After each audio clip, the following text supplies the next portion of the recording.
ஆமா இந்த YouTube channel வழியாக உங்களை சந்திச்சதுல ரொம்ப சந்தோஷப்படுறேன். ரொம்ப பெரும் மகிழ்ச்சி அடையேன். இதுக்கு முன்னால இந்த யூடியூப் சேனல்லையும் இவருக்கு இன்ஸ்டாகிராம்லயும் பல தகவல்களை ஒரு சில தகவல்களை தந்தேன். இன்னைக்கும் ஒரு புதிய தகவலை தரப்போறேன். இன்னைக்கு தகவல் என்னன்னா,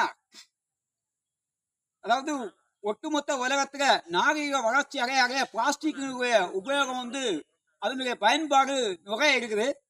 இந்த பிளாஸ்டிக் உபயோகத்தை கட்டுப்படுத்துறதுக்கு உலகத்துல ஒட்டுமொத்த பிளாஸ்டிக்கையும் ஒன்று சேர்த்து, அதாவது இது மலேசியாவும் இந்த அமெரிக்காவும் 2 நாடுகளும் ஒரு ரஷ்யா, இந்த 3 நாடுகளும் சேர்ந்து ஒரு கூட்டு முயற்சியில ஒரு 8 வருஷத்துக்கு முன்னால ஒரு ஆராய்ச்சியில ஒரு 8 வருஷத்துக்கு முன்னால ஒரு கண்டுபிடிப்பு, உலகத்தில் உள்ள ஒட்டுமொத்த பிளாஸ்டிக்கை ஒன்று சேர்த்து ஒரு பெரிய தீவு கூட்டத்தை உருவாக்கி அதுக்கு பெரிய பெரிய பில்டிங் எல்லாம் கட்டணும்.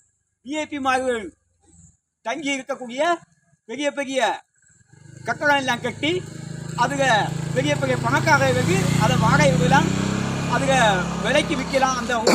அதே மாதிரி ஏழை எளிய மக்களும் வாழ்வதற்கு கூரை வீடுகள் எல்லாம் பிளாஸ்டிக்லேயே உபயோகப்படுத்தணும்.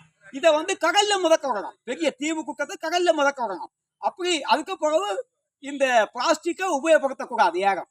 அந்த மாதிரி ஒரு சூழ்நிலை, ஒரு தன்மையை உருவாக்கி பூமியை சுத்தப்படுத்தலாம் அப்படின்ட்டு ஒரு கண்டுபிடிச்சிருக்காங்க. அது இன்னும் செயல்முறைக்கு வந்தா பிளாஸ்டிக் உபயோகத்தை பெரிய அளவில் கட்டுப்படுத்தி இயற்கை பொருட்க உபயோகத்தை கூட்டி நம்முடைய வருங்கால சந்ததியை பாதுகாக்கலாம். இதுதான் கண்டுபிடிப்பு. இந்த தகவல் உங்களுக்கு பிடிச்சிருந்துங்க லைக் பண்ணுங்க, ஷேர் பண்ணுங்க, சப்ஸ்கிரைப் பண்ணுங்க.